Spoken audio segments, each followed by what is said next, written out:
donc je m'appelle Adrien Mours, on est ici à Wavre sur une exploitation en polyculture élevage, partiellement en agriculture biologique. Donc l'agriculture en Wallonie, je trouve qu'elle est en pleine évolution.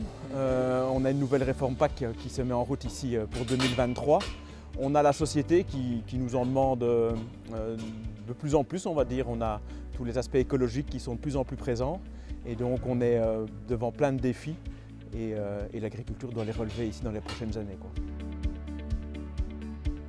Mais pour moi, donc l'agriculture en transition, c'est d'essayer d'adapter nos modèles de production pour avoir un moindre impact sur l'environnement, permettre de fournir des produits de qualité à nos consommateurs, essayer de revenir à des circuits plus courts, à quelque chose de plus humain, peut-être que certains excès qu'il y a eu dans les années précédentes.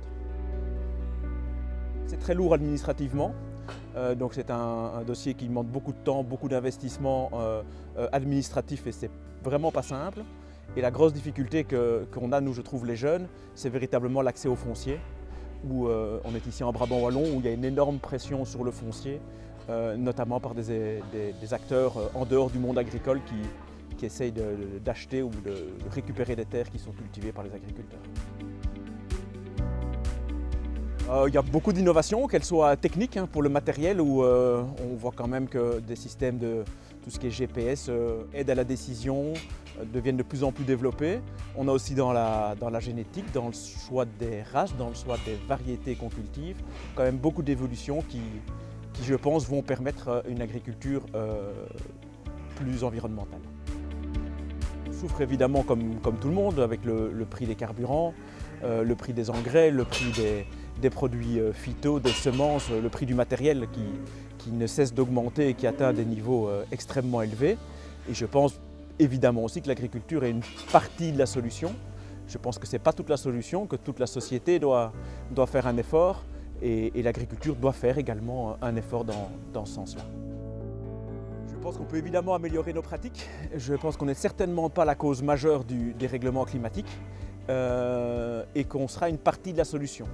Je pense juste que la société ne peut pas nous demander de régler l'entièreté du problème et de vouloir demander à l'agriculture de compenser, ce qui est un mot un peu à la mode, tous les excès qu'il y a dans d'autres secteurs.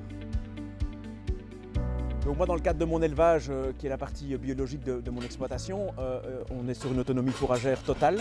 Donc on n'achète pas, ou très très peu en tout cas, d'aliments à l'extérieur. Donc on est autosuffisant de ce côté-là.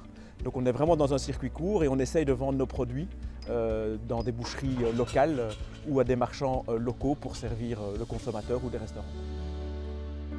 Je pense qu'il y a un bel avenir pour l'agriculture. Je pense qu'on va véritablement revenir à des structures, je l'espère en tout cas, de taille familiale, de fois plus raisonnable, qu'il y a plein de niches de développement. Je pense que les jeunes, donc, ils ont un grand rôle à jouer dans l'avenir de l'agriculture. Il faut rester très optimiste, je pense, l'avenir est devant nous.